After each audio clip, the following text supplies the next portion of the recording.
veux plus. Hein. Moi, je veux de cette église.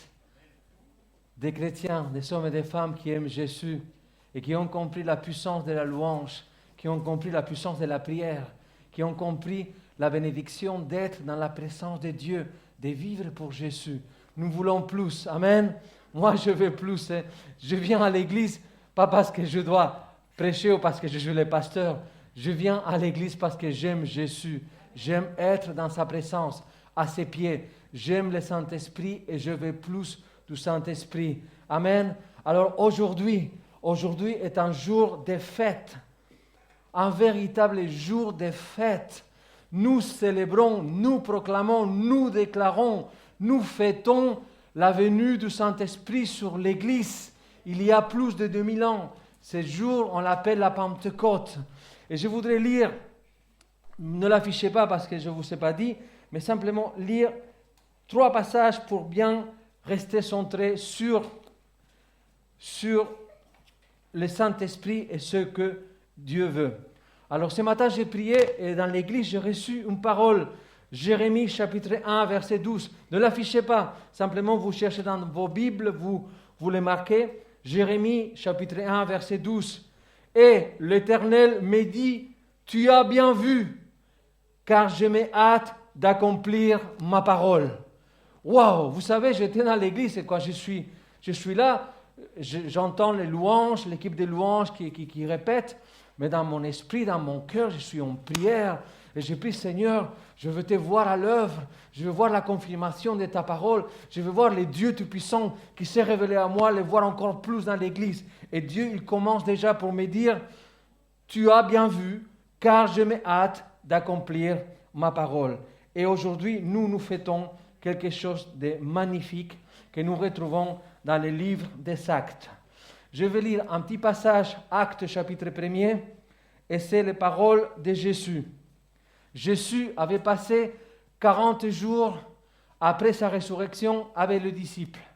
Et quand il était avec eux, avant de monter au ciel, dans les nuages, Jésus a dit, où il est écrit, Acte 1, verset 4, comme il se trouvait avec eux, il leur recommanda de ne pas s'éloigner de Jérusalem, mais d'attendre la promesse du Père, dont leur dit-il, vous m'avez entendu parler, car Jean a baptisé d'eau, mais vous, dans peu de jours, vous serez baptisés d'Esprit Saint. Verset 7, verset 8, mais vous recevrez une puissance, celle du Saint-Esprit, survenant sur vous, et vous serez mes témoins à Jérusalem, dans toute la Judée, dans la Samarie et jusqu'aux extrémités de la terre. Chapitre 2. Les apôtres ont attendu à Jérusalem et juste le jour où on fêtait, où on célébrait la Pentecôte, regardez ce qui s'est passé. 2, verset 1. Lorsque le jour de la Pentecôte arriva, ils étaient tous ensemble dans le même lieu. Tout d'un coup, il vint du ciel un bruit comme celui d'un souffle violent qui remplit toute la maison où ils s'étaient assis. Des langues qui semblaient de feu et qui se séparaient les unes des autres leur apparurent. Elles se posèrent sur chacun d'eux. Ils furent tous remplis d'Esprit Saint et se mirent à parler en d'autres langues, selon que l'Esprit leur donnait de s'exprimer. Or, il y avait en ce jour à Jérusalem des Juifs pieux venus de toutes les nations qui sont sous le ciel. Alors aujourd'hui, nous fêtons, nous célébrons cette réalité spirituelle. Mais vous savez, depuis quelque temps, le Seigneur, il me parle et il me conduit toujours pour que l'Église soit enseignée, que l'Église ne soit pas dans l'ignorance de la parole de Dieu. Et moi, je veux, avec l'aide du Saint-Esprit, vraiment me donner 300% ce matin pour que vous puissiez partir avec les trésors de la parole de Dieu. Et pas simplement ces trésors, mais aussi l'expérience réelle, la visitation réelle du Saint-Esprit dans ta vie. Nous avons besoin du Saint-Esprit. Jésus est monté au ciel, mais celui qui est descendu après, c'est le Saint-Esprit. Celui qui habite en nous, c'est le Saint-Esprit. Nous sommes, la Bible dit, nous sommes le temple du Saint-Esprit. Je suis excité, je vais me calmer un petit peu. Alors, je commence par une question toujours piège, évidemment. La question que je pose, c'est toujours question piège. Est-ce que la Pentecôte est une fête juive ou une fête chrétienne? On a une opinion. Juive. Quelqu'un ose dire autre chose? Chrétienne. Bon, écoutez, je vous aime tous les deux et je prends tous les deux parce que je vous aime et la parole de Dieu aussi le confirme. Mais on commence les choses dans l'ordre. La Pentecôte est une fête juive. Et ces jours-là, quand le Saint-Esprit est venu sur les premiers chrétiens qui étaient juifs, ils étaient à Jérusalem, en Israël, dans un pays juif. Et c'est l'accomplissement de la parole de Dieu. Et ce que nous on appelle Pentecôte, évidemment, c'est Shavuot, évidemment en hébreu, ça coule de la fête juive. Et on va commencer par là, pour comprendre un petit peu quelles sont les fêtes que Dieu a déclarées dans sa parole. Parce que les fêtes qu'Israël célébrait, ce n'est pas l'invention des Juifs qui se sont réunis. Ils se sont dit, qu'est-ce qu'on fait les week-ends prochains? On va faire la fête à Jérusalem. Ce n'est pas comme ça. C'est Dieu qui a décrété 7 fêtes établies pour son peuple. Mais ces fêtes, waouh, ça vaut la peine de découvrir quelques-unes, mais surtout, ce qu'on va voir aujourd'hui, c'est qu'on appelle la Pentecôte, et après, je vous explique. Alors, je vais mettre une image, comme ça vous verrez petit à petit, mais je ne vais pas trop me déplacer, je vais rester plus concentré sur les paroles. Il y a une première ligne qui concerne les fêtes que Dieu a données à Israël. Vous trouvez 7, la fête de la Pâque. C'est comme la Pâque. La Pâque, on pense que c'est chrétien, mais à l'origine, c'est juif. Sauf que Jésus a accompli la Pâque le jour où il est mort à la croix. Alors vous savez la Pâque, vous savez la fête des pains sans levain, vous savez la fête des prémices, vous savez la fête des semaines, ou de la moisson, on peut l'appeler comme on veut, la fête des trompettes, expiation et des tabernacles. Alors, quand on parle de la fête pour nous, Pentecôte, pourquoi nous on appelle ce qu'au début était la fête Shavuot en hébreu, qui voulait dire la fête des semaines, la fête de la moisson, pourquoi nous on l'appelle Pentecôte? C'est tout simplement parce qu'il y a eu 50 jours. Et ça, il faut bien voir. J'ai bien écrit Égypte. Alors nous, on se retrouve au moment de l'Exode, le 14e jour du premier mois hébreu, Nissan. Dieu avait dit à Moïse, il fallait sacrifier un agneau. Et avec le sang de l'agneau, il fallait mettre du sang sur les maisons en Égypte. Et quand l'ange exterminateur allait passer, toutes ces personnes qui avaient fait les sacrifices étaient sauvées, étaient protégées. C'est ça la Pâque. Le lendemain commence la fête de Pâques sans levain pendant 16 jours. Et 2 jours après la Pâque aussi, le premier sabbat, c'est la fête des prémices. On devait présenter au grand sacrificateur la récolte de l'orge à l'époque. Alors, à partir du moment qu'on a fait les prémices, il y a un voyage qui a pris place. Israël a quitté l'Égypte, ils sont rentrés dans le désert, vers la montagne que Dieu avait dit à Moïse qu'il devait se rendre. La montagne, vous la connaissez, c'est le Sinaï. Cette montagne des rencontres avec Dieu. Et il y a eu, de ces premiers jours des prémices jusqu'à le Sinaï, 50 jours. Alors, vous et moi, on ne sait pas lire l'hébreu, et il y a quelques 2 millénaires au moins, beaucoup de gens ne savaient pas non plus lire l'hébreu. Alors, la première traduction que les non-juifs ont reçue de l'Ancien Testament était écrite en grec.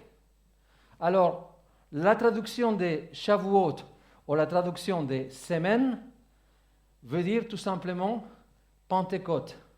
Ça veut dire 50.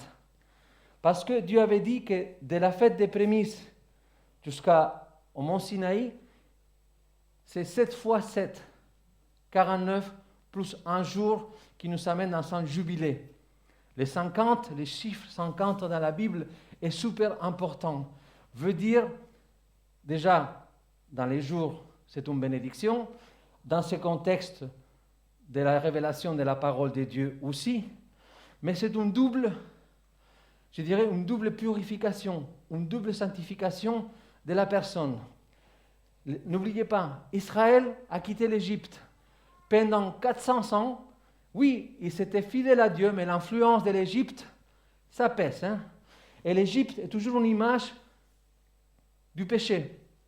Et pendant 50 jours, ça a été un processus de laisser tomber le monde, laisser tomber l'Égypte, et s'approcher plus de Dieu, plus près de la montagne de Dieu. 50 jours, vraiment des voyages spirituels pour le peuple d'Israël. Cette fois, 7 était le temps établi par Dieu, plus un jour qui nous fait 50. Et ce qui est magnifique, c'est que ces fêtes, évidemment, ont une signification très importante spirituellement parlant. Les 50 jours, l'accomplissement de ce voyage jusqu'au mont Sinaï était pour quelque chose de très important.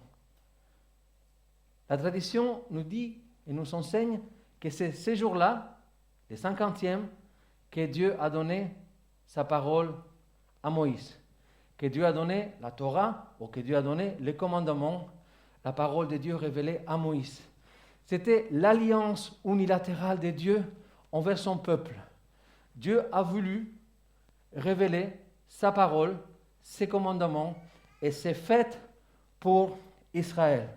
Alors voilà pourquoi vous et moi, on l'appelle Pentecôte, mais à l'origine, c'est vraiment la fête des semaines.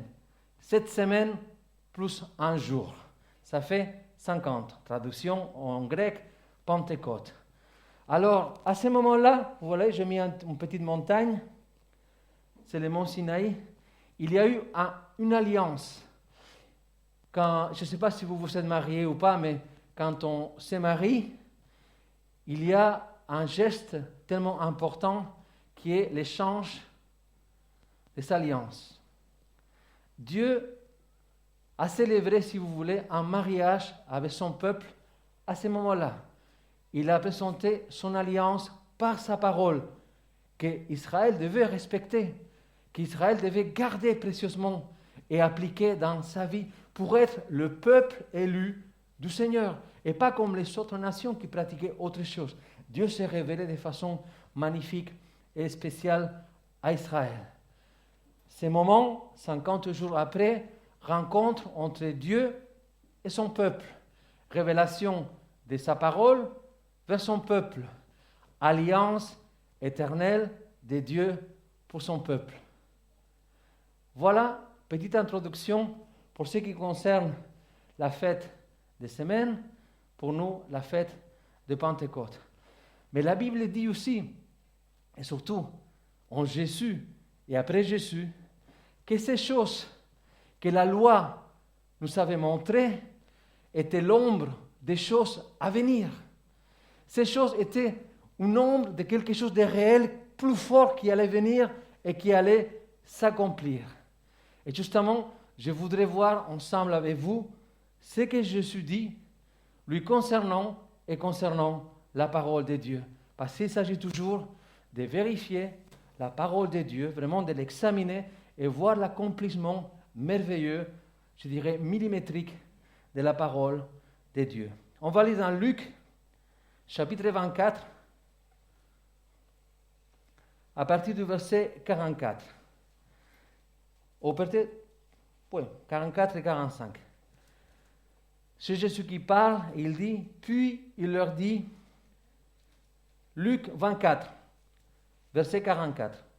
Puis il leur dit, c'est ce que je vous disais lorsque j'étais encore avec vous. Il fallait que s'accomplisse tout ce qui est écrit à mon sujet dans la loi de Moïse, dans les prophètes et dans les psaumes. Et la clé, verset 45, alors il leur ouvrit l'intelligence afin qu'ils comprennent les Écritures.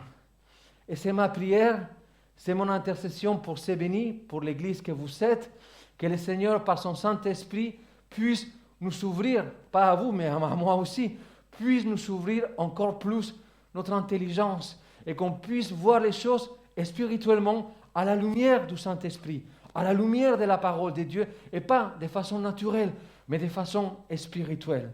Alors, Jésus a déjà dit que toutes ces choses devaient s'accomplir en lui.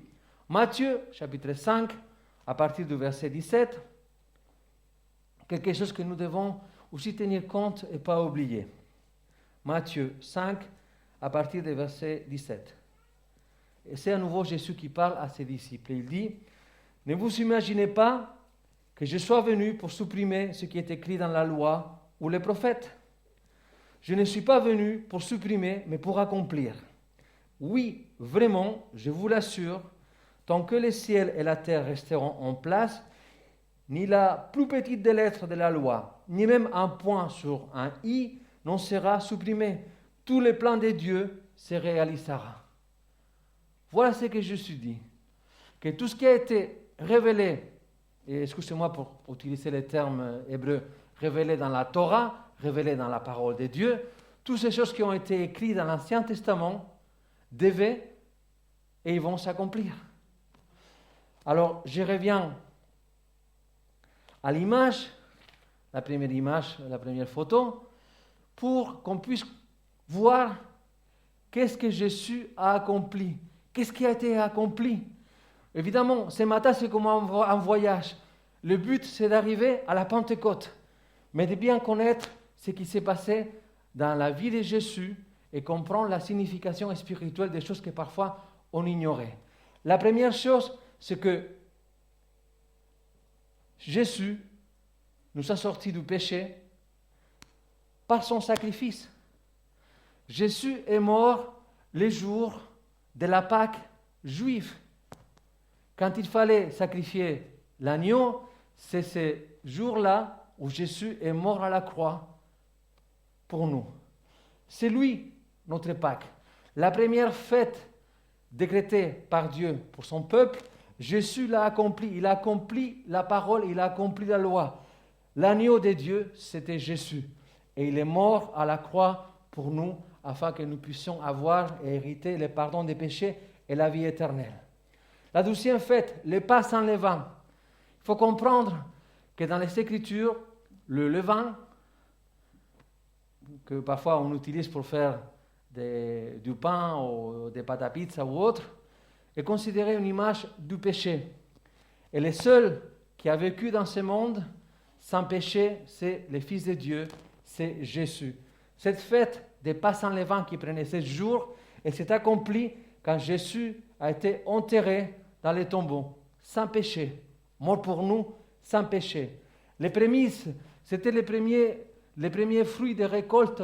À l'époque, à cette époque-là, c'était l'orge. On apportait devant les grands sacrificateurs de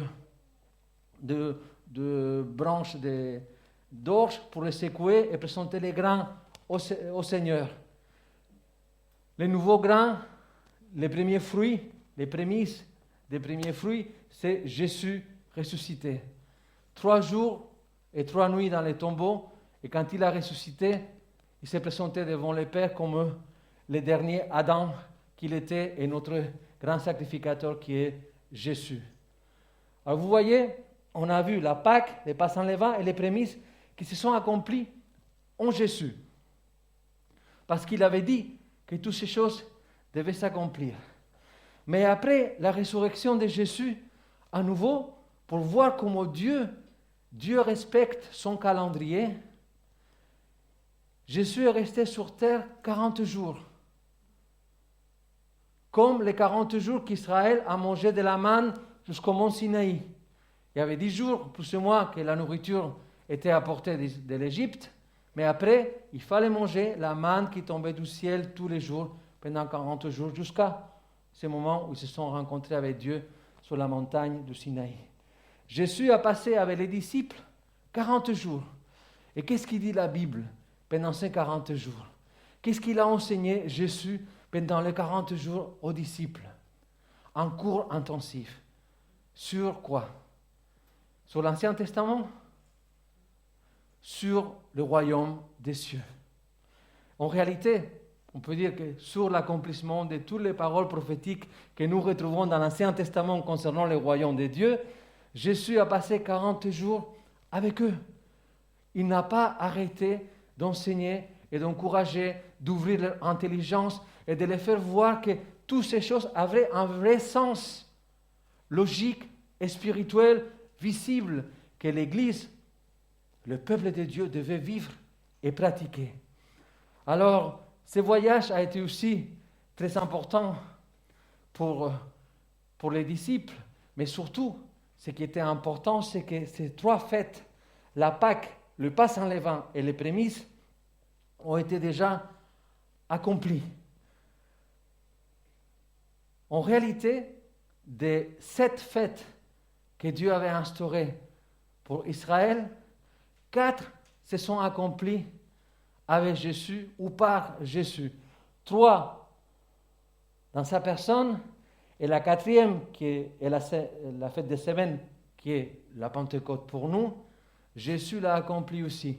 Parce que lui-même a dit aux disciples, « Il est nécessaire que je monte auprès du Père afin de vous envoyer le Saint-Esprit. » Ces 4 fêtes déclarées dans l'Ancien Testament se sont accomplies dans la personne de Jésus. Et vous regardez que je vous ai mis 3 fêtes que Dieu a déclarées dans l'Ancien Testament pour Israël, la fête des trompettes, l'expiation et la fête des tabernacles. Mais ces 3 fêtes, elles ne se sont pas encore accomplies, prophétiquement parlant. Ces choses vont venir après. Une fois que l'Église soit enlevée, parce qu'il est écrit, et Jésus dit, et les apôtres confirment, qu'au son de la trompette, l'Église sera enlevée dans les nuées avec Jésus. Il y aura quelque chose d'incroyable, mais simplement pour les croyants. Mais après, pour ceux qui restent sur terre, ça va être un petit peu plus compliqué. Je ne vais pas rentrer dans les sujets. Mais après, il faudra l'expiation. L'expiation, c'est quand Jésus viendra pour la 2e fois de façon visible pour toute la terre. Et évidemment, la fête des tabernacles, les tabernacles de Dieu dans le désert, qui veut dire l'établissement du royaume de Dieu, du millénaire pour l'humanité. Amen. Alléluia. Voilà une image qui nous permet, j'espère que va vous aider à comprendre ce qui sont les fêtes. Et vous les retrouvez en Lévitique 23. Lisez à la maison Lévitique 23. Toutes les fêtes sont bien indiquées et dans d'autres passages aussi.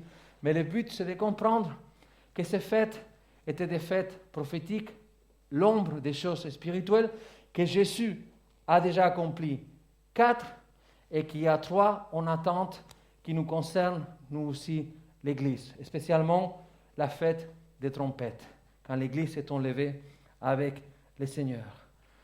Voilà l'introduction historique pour bien comprendre, quand on parle des Pentecôtes, on parle de la venue du Saint-Esprit sur les croyants, sur l'Église, mais Dieu avait déjà préparé le terrain, il avait déjà préparé son peuple pour recevoir ce miracle et cette expérience merveilleuse. Amen. Alors, il y a une chose que Jésus a dit et je voudrais que vous le graviez dans vos cœurs. Jean 3, verset 5. Il dit, en vérité, je te le dis, à moins de naître d'eau et d'esprit, on ne peut pas entrer dans le royaume de Dieu. Ce qui est né des parents humains est humain, et ce qui est né de l'esprit est esprit. Ne t'étonne pas que je te dis, il faut que vous naissiez de nouveau. Il faut naître de l'esprit. Il faut naître de l'esprit. Je conçois, et je le vis, moi, de façon aussi personnelle dans ma relation avec Dieu, je conçois la venue du Saint-Esprit, je conçois les dons du Saint-Esprit, la possibilité de parler en langue, manifester des dons que le Saint-Esprit nous donne, mais le plus important, si nous recevons l'Esprit de Dieu, c'est premièrement pour être sauvé. Parce que quand tu acceptes Jésus, quand tu as donné ta vie à Jésus, tu acceptes le Père, le Fils et le Saint-Esprit. C'est très important d'avoir cette certitude que tu es né de nouveau, que tu as reçu le Saint-Esprit dans ton cœur, dans ta vie. Et les dons aussi vont se manifester, ils doivent se manifester. Mais le premier pas, c'est de comprendre. Né de l'Esprit. Né de l'Esprit. Alléluia. Il y a eu quelque chose que Dieu avait gardé en réserve. Et c'est comme ça. Ça n'a pas été pour Israël, en tout cas dans l'Ancien Testament. Ça a été pour les premiers croyants, les premiers chrétiens. Ça a été pour l'Église. Et on parle de l'effusion du Saint-Esprit. La venue du Saint-Esprit sur tous les croyants. Vous vous rappelez la différence entre l'Ancienne Alliance et la Nouvelle? Dans l'Ancien Testament, le Saint-Esprit de Dieu, ou l'Esprit de Dieu descendait sur quelques personnes. C'était des rois, ou des prophètes, ou des sacrificateurs. C'était des personnes qui avaient une mission spéciale de la part du Seigneur. Le Saint-Esprit descendait sur eux et faisait des choses incroyables. Mais dans le Nouveau Testament, c'est donné, c'est les cadeaux du Seigneur pour tous ceux qui croient, tous ceux qui cherchent, tous ceux qui frappent à la porte, tous ceux qui demandent. C'est vraiment la bénédiction de Dieu pour tous les croyants. Et c'est quelque chose que j'encourage l'Église à chercher ardemment. Mais il faut comprendre que Dieu, il a déjà tout dit auparavant. Il a déjà tout expliqué pour que toi et moi, nous soyons encore plus dans la joie parce que nous savons toute la Bible. Nous savons toute la révélation de Dieu. Alors regardez l'origine dans le cœur de Dieu concernant le désir d'envoyer son Saint-Esprit sur le peuple. Joël, chapitre 3, verset 1er. Et c'est Dieu qui parle. Après cela, je déverserai mon esprit sur tout être humain. Vos fils et vos filles prophétiseront, vos vieillards auront des rêves, et vos jeunes gens des visions. Même sur les serviteurs et sur les servantes, dans ces jours-là, je déverserai mon esprit. Je ferai des prodiges dans le ciel et sur la terre, du sang, du feu et des colonnes de fumée. Et je m'arrête là, parce que c'est une parole prophétique qui touche différents temps dans l'histoire de l'humanité. Je m'arrête à la première. Tout ce qui est lié au prodige, le ciel, dans le ciel, sur la terre, du sang, du feu, des colonnes de fumée, le soleil se changera en ténèbres, la lune en sang avant l'arrivée du jour de l'Éternel, ça concerne la période de la tribulation. Mais ce qui s'était déjà accompli, c'est le désir de Dieu de déverser son esprit sur les croyants. Luc 24, parole de Jésus, verset 49. Luc 24, 49. Et voici, j'enverrai sur vous ce que mon Père a promis. Quant à vous, restez dans la ville de Jérusalem jusqu'à ce que vous soyez revêtus de la puissance d'en haut. Il y a quelque chose, et on peut mettre peut-être la première photo à nouveau, s'il vous plaît, quelque chose d'intéressant. Quand vous lisez dans l'Exode, quand Moïse est monté sur la montagne du Sinaï, et il est descendu avec les tables de la loi que Dieu lui-même avait écrit recto verso pour le peuple, qu'est-ce qu'il a trouvé? Il a trouvé pendant son absence, parce qu'il a été longtemps sur la montagne, le peuple, il ne savait pas quoi faire, et qu'est-ce qu'ils ont fait? Ils ont demandé à Aaron de fabriquer un veau d'or, et ils ont commencé à faire une fête que Dieu n'avait pas demandé, ils ont commencé à adorer un veau d'or. Moïse, il descend, il s'énerve, parce que je peux le comprendre, et il jette les tables de la loi au pied de la montagne, et les tables de la loi se cassent. Il y a un jugement de Dieu. 3000 personnes sont mortes à ce moment-là. C'était incroyable, une fête impressionnante. Dieu révèle sa parole, Dieu dans son projet pour son peuple, et on voit 3000 qui meurent par désobéissance, par des cœurs durs. Vous voulez savoir ce qui s'est passé quelques années plus tard à Jérusalem? Lisons dans Acte 2, verset 41. Et heureusement, ce n'était pas 3000 morts. Il est écrit, alors, ceux qui acceptèrent le message de Pierre se firent baptiser ces jours-là. Environ 3000 personnes se joignirent aux croyants. Amen. La venue du Saint-Esprit, l'annonce de l'Évangile par la puissance du Saint-Esprit provoque le salut.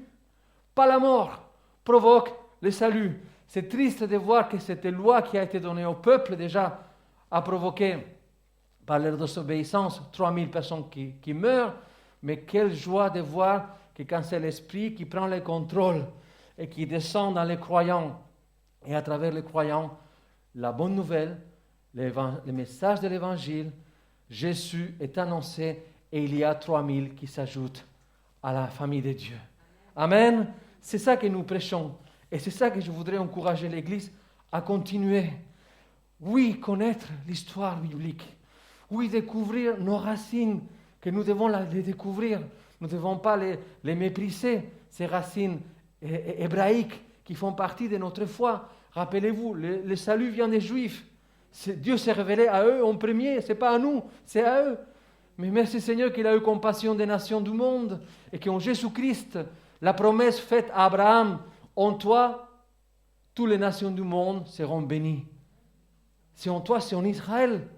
Et c'est à travers de ces croyants juifs qui se sont convertis à Jésus, qui ont accepté le Messie, qui ont reçu le baptême du Saint-Esprit, qui ont reçu le Saint-Esprit, que l'Évangile a commencé à être annoncé partout. Je dirais en Orient et en Europe.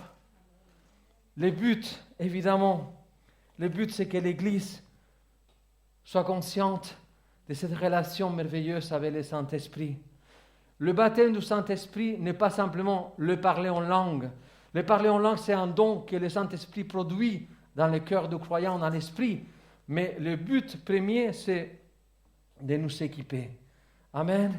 De nous équiper pour annoncer l'Évangile. Acte 1, verset 8, il est dit « Et vous serez mes témoins à Jérusalem.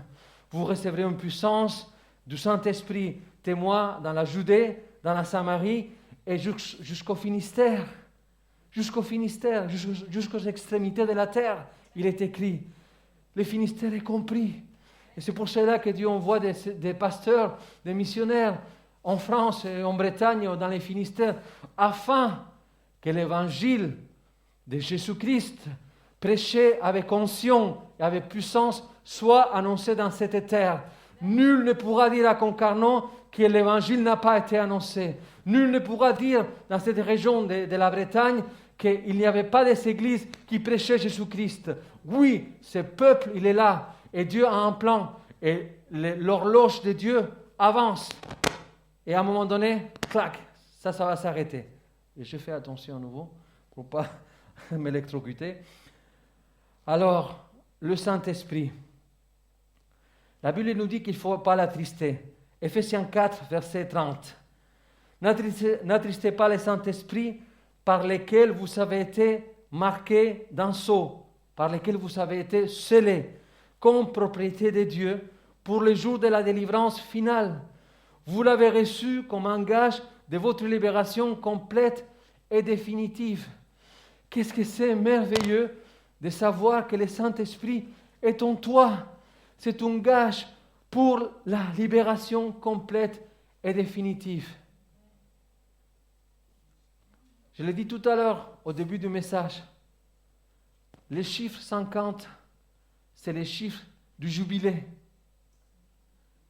Dieu avait dit, en concernant les années, la 50e année, toutes les dettes étaient payées, toutes les dettes étaient remises. Et c'est ce qui s'est passé en Jésus-Christ quand le Saint-Esprit est venu. Ce 50e jour, la promesse de Dieu s'est accomplie. La dette est payée, évidemment, pour le Seigneur. À nous de nous repentir et d'entrer dans ses voies. Alors, prends conscience et l'assurance que ta vie est vraiment bien scellée, marquée, gravée par le Saint-Esprit. Ici, dans ton cœur, il doit y avoir un tampon. C'est moi, Pascal? C'est les câbles? Ici, il doit y avoir un tampon. Dans mon cœur et dans ton cœur. Et quand le tampon fait ça, il doit apparaître Jésus. Jésus. C'est pas autre chose, hein? C'est Jésus. C'est pas je crois qu'il y a un Dieu, je crois que toutes les religions du monde conduisent à Dieu. Non, ça, c'est pas écrit dans la Bible. C'est Jésus. Le chemin, la vérité et la vie. Je le répète, je ne vais pas me fatiguer et je ne vais pas m'arrêter de continuer à prêcher l'Évangile. Nul ne vient au Père si ce n'est par Jésus. Le seul qui est mort à la croix, c'est Jésus.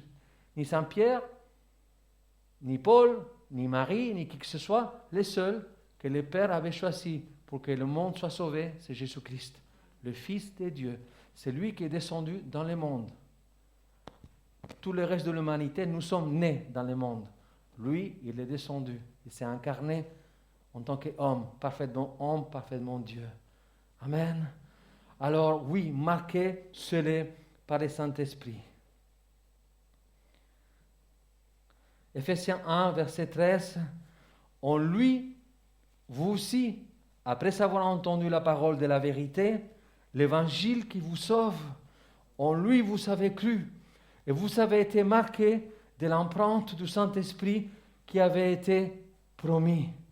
2 Corinthiens 1, verset 22. Il nous a aussi marqués de son empreinte et mis l'Esprit comme un gage dans notre cœur. On peut mettre la première photo, s'il vous plaît? Les jours, vous voyez l'enlèvement de l'Église.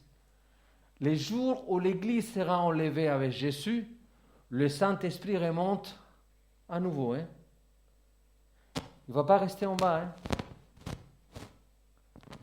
Le Saint-Esprit nous a été donné et c'est notre gage, notre garantie, notre assurance, police, si vous voulez, que quand Jésus viendra chercher son Église, si tu as le Saint-Esprit en toi, tu vas avec le Seigneur. Si tu n'as pas le Saint-Esprit avec toi, tu n'iras pas avec le Seigneur. Tu vas te retrouver pendant 7 ans, dans un moment terrible, jusqu'à sa venue visible à Jérusalem. L'importance de bien comprendre la parole prophétique des Écritures. Ce qui est écrit, Jésus a dit, tout doit s'accomplir. Et tout va s'accomplir. Alors, qu'est-ce que faisons-nous? Qu'est-ce que fait-on-nous aujourd'hui? Quelque chose de merveilleux.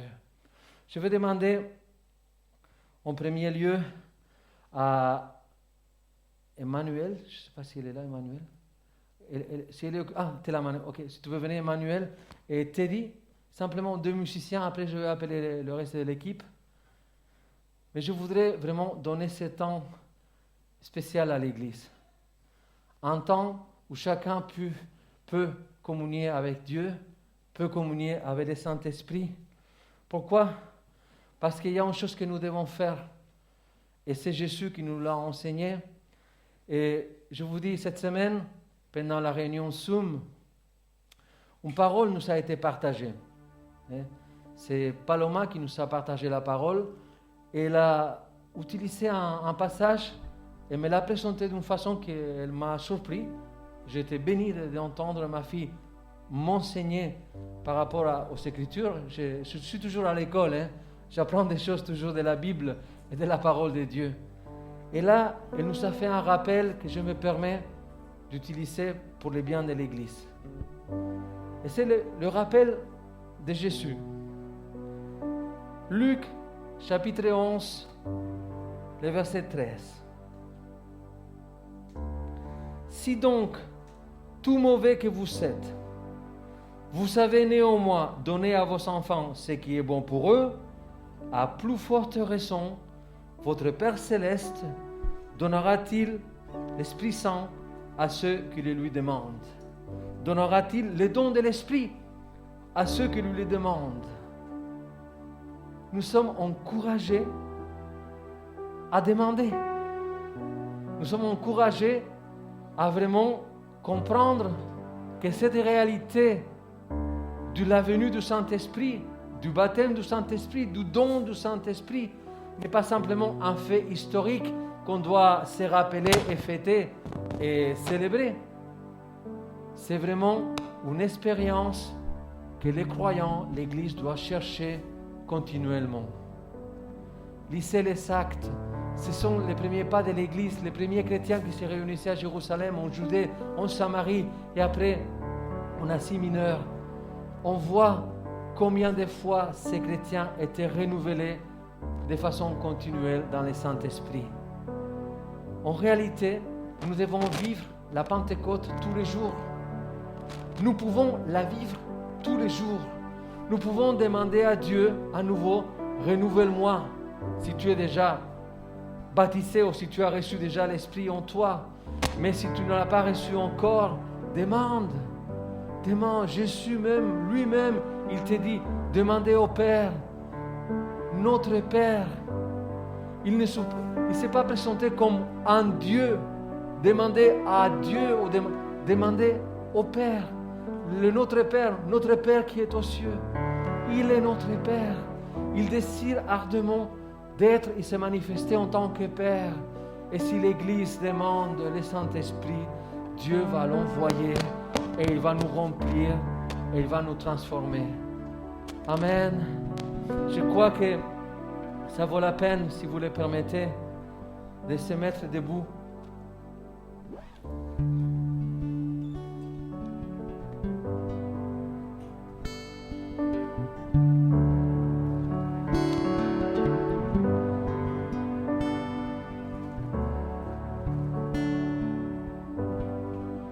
Tous d'un commun accord, persévérer dans la prière. Avec les femmes, avec Marie, mère de Jésus, et avec ses frères. Et plus tard, ils étaient tous ensemble, dans les mêmes lieux. Tout d'un coup, il vint du ciel un bruit comme celui d'un souffle violent qui remplit toute la maison où ils étaient. Des langues qui semblaient des feux et qui se séparaient les unes des autres leur apparurent. Elles se posèrent sur chacun d'eux. C'est personnel, c'est global parce que c'est pour l'Église, mais aussi cette expérience, elle est individuelle. Tu n'as pas besoin d'un pasteur pour qu'il t'impose les mains pour recevoir le Saint-Esprit. Tu peux demander au Seigneur maintenant, Seigneur, je veux recevoir le Saint-Esprit. Je veux recevoir et manifester le don du Saint-Esprit. Je veux vivre cette puissance que Jésus a promis, que le Père a promis. Je veux la vivre. Je veux me remplir à nouveau de plus en plus. Amen. Alléluia. Alléluia. Est-ce que tu es d'accord que j'élève une prière? Tu peux lever tes mains en signe de demande, mais on va demander. Nous avons besoin, vraiment, nous avons besoin. Et tu sais, quand tu demandes au Saint-Esprit de venir, il peut te guérir. Quand tu demandes au Saint-Esprit de venir, il peut te libérer dans ta tête, dans la prison intérieure. Il peut nous libérer de nos maladies, de nos péchés. Il peut nous libérer de nos démons. Il peut nous libérer de toutes ces choses qui ne glorifient pas le Seigneur dans nos vies. Toute cette saleté parfois que nous portons dans nos cœurs, dans nos pensées. Seigneur, Dieu, rappelez-vous, 50 jours de purification ont été nécessaires pour rencontrer Dieu sur la montagne. 50 jours, 40 jours plus 10 d'attente à Jérusalem. Les apôtres ont attendu la promesse et l'accomplissement de la promesse. Alors Seigneur, aujourd'hui, Seigneur, même si cette révélation, nous la connaissons déjà, même si parfois certains d'entre nous, on l'a vécu déjà, Seigneur, je te demande de venir, Saint-Esprit, ce matin et de nous remplir par ton Saint-Esprit. Remplis-nous de ta présence, remplis-nous de ta lumière, Seigneur, que les ténèbres soient chassées de nos pensées, que nos idées, Seigneur, préconçues, idées humaines, charnelles, puissent être balayées par les souffles de ton Saint-Esprit et que la révélation de la puissance de ta parole puisse venir maintenant sur chacun d'entre nous, Seigneur. Nous nous approchons de toi. Nous demandons, Seigneur, la réalité de ton royaume dans nos vies. Nous demandons, Seigneur, la réalisation de ta promesse, Père, dans nos vies. Alors oui, nous te louons, nous te glorifions. Je demande à l'équipe de louange de venir au complet.